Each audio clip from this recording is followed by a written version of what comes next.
پہلے میں عرض کر دوں کیونکہ پھر یہ سمجھا جائے گا کہ یہ انہوں نے کیوں یہ تسلیم نہیں کیا. ہماری جانب سے بہت سے دوستوں کی جانب سے فل کورٹ کی استدعا تھی اور پچھلی دفعہ چیف جسٹس صاحب نے یہ اندیا بھی دیا تھا. اب آ چکا ہے پریکٹس اینڈ پروسیجر ایکٹ, اس کے تحت ایک اپیل کی گنجائش ہے ٹو اے لارجر بینچ. اب میں نے کم از کم اپنا اور احمد حسین صاحب جو خواجہ احمد حسین صاحب جو میرے وکیل ہیں, ہماری جانب سے یہ سوچ تھی کہ یہ 6 ججز کا بینچ ہے, بڑے معتبر ججز بھی بیٹھے ہوئے ہیں اس میں بھی,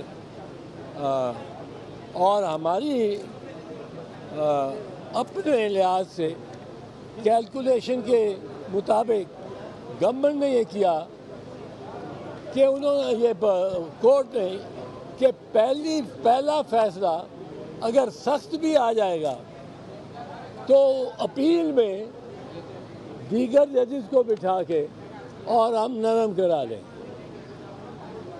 ہمیں تاخیر بھی نہیں چاہیے اس میں. اور اس بینچ پہ سپریم کورٹ کے بہترین ججز بیٹھے ہوئے. چیف جسٹس صاحب کا ایک اپنا نظریہ ہوتا ہے اور وہ یہ نہیں کہ میں وہ کہتا ہوں وہ غلط ہوتا ہے ضروری, پر چیف جسٹس صاحب کا ایک اپنا نظریہ ہوتا ہے. لیکن باقی جج صاحبان جو ہیں وہ بڑے اسٹرانگلی, بڑی شدت اور قوت کے ساتھ عدالتوں کو انٹیلیجنس ایجنسی سے مبرہ رکھنا چاہتے ہیں کہ انٹیلیجنس ایجنسی ججز کی امور میں اور کام میں اور زندگی میں مداخلت نہ کر سکتے. اب یہ تو ایڈمیٹڈ فیکٹ ہے, اس میں تو کوئی اب شک رہ ہی نہیں گیا. جب 6 جج سپریم کورٹ کے اور اس کے بعد متفقہ فیصلہ اسلام آباد ہائی کورٹ کا جو انہوں نے فل کورٹ میٹنگ کی جس میں چیف جسٹس بھی شامل ہو گئے, باقی 6 جمع حسن گل اورنگزیب صاحب وہ جو ایک طرف تھے وہ 7 اس انٹرفیئرنس کے خلاف تھے. اب چیف جسٹس جو معاونت کر دیتے تھے, ہماری نگاہ میں انٹیلیجنس ایجنسیز کے جو مقاصد ہیں ان کے کہے ان کہے وہ کر جاتے تھے, اور انہوں نے بہت مقدمات کو تاخیر بھی کی, لمبی تاریخیں دی, اور ایک جماعت کو کوئی ریلیف نہیں دی. اب وہ بھی شامل ہو گئے. اب 8 کے 8 جج اس ہائی کورٹ کے وہ کہہ رہے ہیں کہ یہ مداخلت ہوتی ہے. اب اگر مداخلت ہوتی ہے, اگر 8 جج ایک پورا ہائی کورٹ کہہ رہا ہے کہ مداخلت ہوتی ہے اور ہمارے ماتحت ججوں پہ بھی ہوئی ہے, واقعات دیتے ہیں واقعات,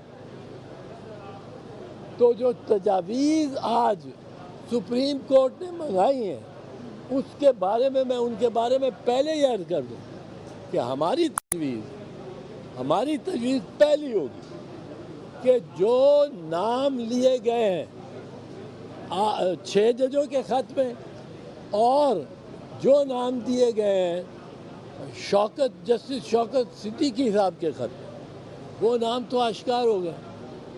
ان افسروں پہ پہلے ٹرائل کریں, کیونکہ اگر ان کے خلاف کارروائی نہیں ہوگی, ہوگی تو آپ جتنا مرضی آپ بنا لیں charter of democracy intelligence agencies کے لیے, اس پہ کوئی عمل نہیں ہوگا. اور اللہ صاحب نے جیسے کہا کلچر آف ڈیوینس چلتا رہے گا. سب سے پہلے ضرورت ہے کہ محاسبہ ہو ان کا جن کے نام لیے گئے, وہ بے نقاب بھی ہوں. اس کے بعد ججز نے پروپوزلز منگائے کہ آپ سب جتنے وکلاء تھے وہاں بار ایسوسیشنز کے بھی نمائندہ وکلاء تھے، بار کونسلز کے بھی نمائندہ وکلاء تھے، اور کچھ میرے جیسے تھے جنہوں نے اپنے نام سے خود پٹیشنر بن کے درخواست دے رکھی۔ اب میں نے پٹیشنر بن کے درخواست کیوں دے رکھی تھی؟ کیونکہ ذرا دشوار تھا اس وقت کوئی سائل ملنا، تو میں خود ہی سائل بن گیا، اور خواجہ احمد حسین صاحب میرے وکیل ہیں۔ اس سے پہلے میرے بڑے معتبر وکیل لطیف کھوسا صاحب ہیں، وہ 2 ملٹری کورٹس کو چیلنج جو کیا میں نے، اور دوسرا جو چیلنج کیا ہے یہ ڈس اپیئرنس، گم شدیوں کو۔ آج تاریخ پڑ گئی ہے 7 تاریخ تک۔ میں اس لیے بھی نہیں چاہتا تھا کہ لارجر بینچ فل کورٹ کے بینچ میں چلے جائیں تو اس سے اور تاخیر ہو جائے۔ ظاہر ہے اگر آپ سب ججوں کو بلانا شروع کر دیں سب اسٹیشن سے تو اور یہ ہمارے لیے ایک موزوں اور اچھا بینچ ہے، اور اگر ہمارے خلاف ہوئی تو اپیل کرنے کا حق تو ہمارے پاس ہوگا ہی، تو ہمیں 2 مواقع مل جائیں گے۔ اگر ہمارے حق میں فیصلہ آ گیا تو پھر حکومت کو دشواری اور مشکل بنے گی ایسے ججز کو ان کی باقاعدہ سوچ اور نیک نیتی کے ساتھ جو انہوں نے فیصلہ کیا ہے، جو 5 ججز نے ملٹری کورٹس کو ختم کیا۔ جی صوبائی ہائی کورٹ نے بھی نا جو اوپینین دیا ہے کہ یہ مداخلت ہوتی ہے جی وہ پاکستان کے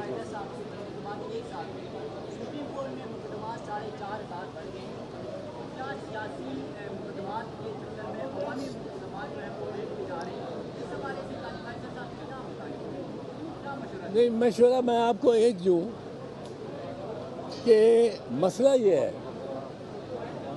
کہ ہر کوئی سمجھتا ہے کہ یہ جو ڈبہ ہوتا ہے جہاں جا کے آپ رجسٹر کراتے ہو اپنی پٹیشن، وہ آپ جس دفتر میں جاتے ہو اس میں ڈبہ، لاہور ہائی کورٹ میں ڈبہ لگا، جس طرح وہ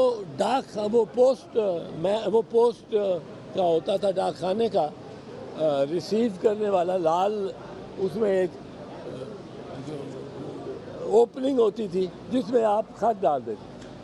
اب ہر بندہ سمجھتا ہے کہ مجھے مکھی کاٹ گئی ہے تو میں عدالت میں جا کے ڈبے میں ڈال دوں، پوسٹ باکس وہ ہر بندہ سمجھتا ہے میں عدالت میں جا کے ڈبے میں ڈال دوں۔ میری سائیکل پنکچر ہو گئی ہے جس کا کیل جس کے گھر کے باہر ہوئی ہے اس کے خلاف میں مقدمہ کر دوں اور ڈال دوں۔ ہم لیٹیگیشن میں بھی بہت تیز ہو گئے، پر اس کو مینیج کرنا یقیناً چیف جسٹس کا کام ہے، اور چیف جسٹس کو یہ دیکھنا چاہیے، ایک بینچ ایسا بنانا چاہیے کہ کوئی اٹھ کے آ گیا ہے اور کہہ رہا ہے کہ جی اگر عدت پہ جنرلی عدت پہ کے دوران نکاح کر لو تو اس کی سزا ہے۔ بھائی یہ کیا کیس ہے، یہ کیس کیا ہے؟ یہ اس طرح کی جو بالکل بیہودہ پٹیشن ہیں اور درخواستیں ہیں، ان پہ سپریم کورٹ کو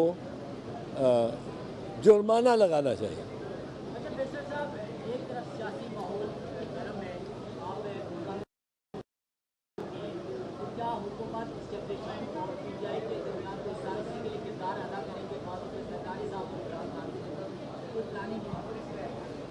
نہیں علی محمد بھی کہہ کہ پیپلز پارٹی بھی میدان میں آئے، صرف نون لیگ نہیں، وہ بھی آ کے پیچھے نہ رہے، سیاسی مذاکرات کرنے تو وہ بھی شامل ہو۔ دیکھیں میرے خیال میں جو سیاسی مذاکرات اگر ہونے جو شہباز شریف کرے گا خان کے ساتھ یا شہباز شریف کرے گا گوہر علی خان کے ساتھ، اب خان اندر پڑا ہے، اور جو وہ کرے گا آصف علی زرداری یا بلاول بھٹو ان کے ساتھ کسی کے، یا وہ کرے گا احسن اقبال شبلی فراز کے ساتھ، عمر ایوب کے ساتھ اور ان کے جتنے بھی لیڈر ہیں وہ کوئی منی نہیں رکھتے. مذاکرات اگر کہیں ہو سکتے ہیں تو man in jail with man on horseback, یا قیدی اور گھڑ سوار. اچھا قیدی نمبر 804 بڑی اچھی بات کی آپ نے. کیا قیدی اور گھڑ سوار کے مذاکرات ہونے چاہیے؟ نہیں کو قیدی، یہ تو قیدی پہ ڈیپینڈ کرتا ہے اور گھڑ سوار پہ ڈیپینڈ کرتا ہے. ہم تو اس پہ کچھ نہیں کہہ سکتے. وہ مذاکرات فروٹفل ہوں گے؟ فروٹفل ہوں گے ہی جب فروٹفل ہونے والے. کورٹ کے بعد اعتزاز احسن میڈیا سے گفتگو کر رہے تھے. انہوں نے کہا کہ پریکٹس اینڈ پروسیجر کے تحت ایک اپیل ہے. انہوں نے مزید کہا کہ ہماری یہ استدعا تھی کہ فل کورٹ ہونا چاہیے، لیکن اس بینچ میں آج بہترین ججز بیٹھے ہوئے تھے. انہوں نے کہا کہ پریکٹس اینڈ پروسیجر کے تحت ایک اپیل ہے. اعتزاز احسن نے وہ میڈیا سے گفتگو کر رہے تھے.